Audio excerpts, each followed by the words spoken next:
The Ashes of Ravenscroft Manor, a historical American ghost story. Prologue, The Whisper in the Attic. They say America is too young a country to be haunted, but the earth does not count years the way men do.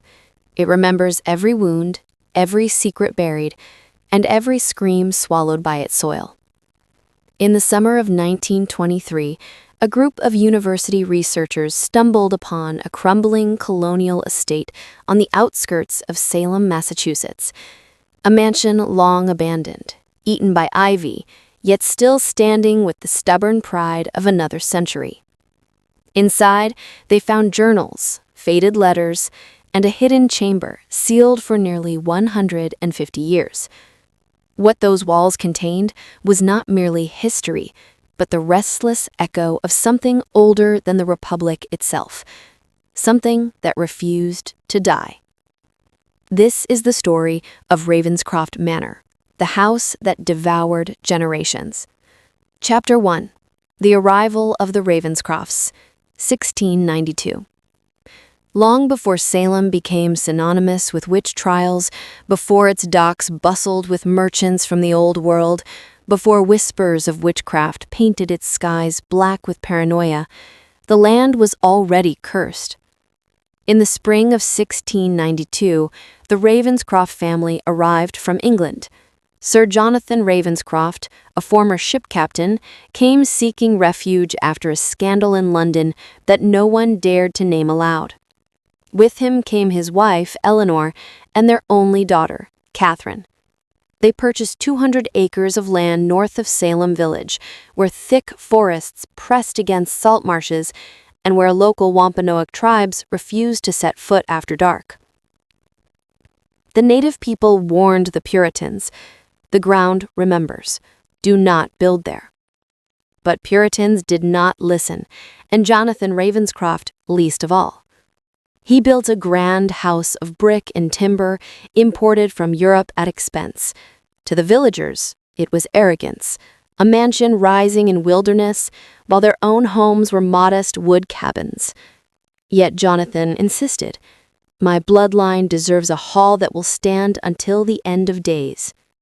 It did, and so did the curse. Chapter 2. The First Death. Only months after the family settled, the tragedy began.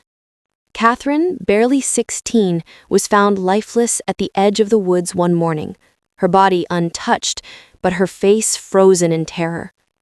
Witnesses claimed she had been sleepwalking.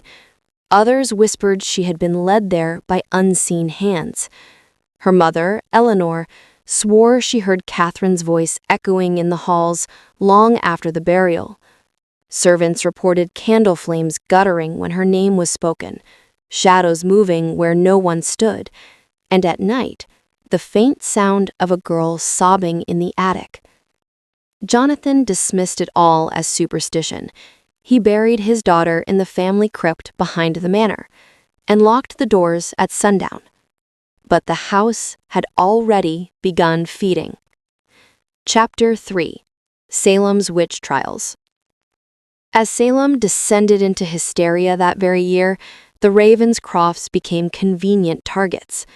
Villagers whispered that Eleanor practiced dark rites in her grief, that Catherine had been taken for some bargain made by her father.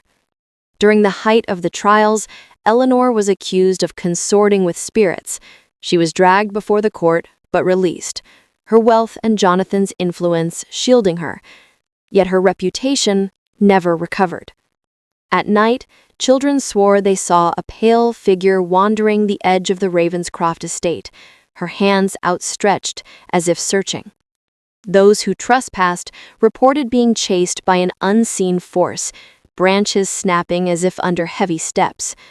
One boy claimed he felt icy fingers clutch his wrist in the dark. The boy died within the year of fever, screaming Catherine's name as he burned.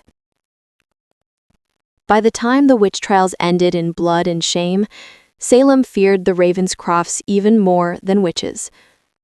Chapter 4. Generations of Blood. The years turned to decades, but misfortune clung to the family like smoke.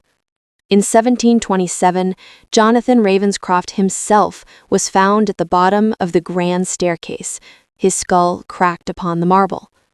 No one heard him fall. Some swore Catherine's laughter echoed through the halls that night. In 1751, during a thunderstorm, lightning struck the manor's highest tower. It should have burned, but the fire died without spreading, leaving black scorch marks that resembled clawed hands reaching down the walls.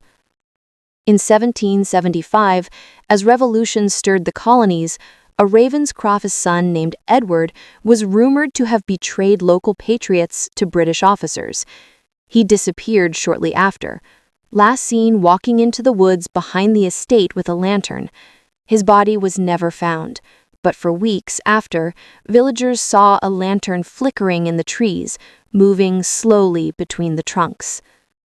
By the 1800s, Ravenscroft Manor had already gained its cursed reputation. Travelers avoided the road near it. Local preachers declared it a house of unholy persistence.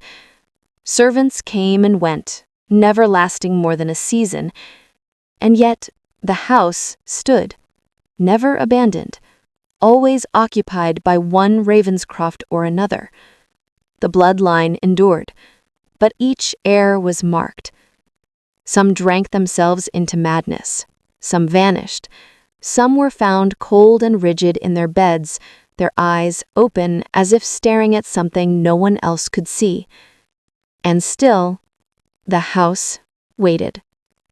Chapter 5. The Civil War Years, 1863. During the Civil War, Ravenscroft Manor briefly served as a makeshift hospital for Union soldiers. The wounded were carried into its halls, their groans filling rooms that had once hosted banquets. But the soldiers did not recover. One surgeon later wrote in his journal, preserved at Harvard's archives, "The men speak of voices at night. They claim a girl walks among their cots, whispering promises of relief if they will only follow. 2 men vanished from their beds entirely. Their bodies were not discovered. I fear this place is not merely ill-suited for healing, but actively hostile to it." After the war, the manor was shuttered for nearly 2 decades. Locals called it the house that eats the living. But the curse was patient.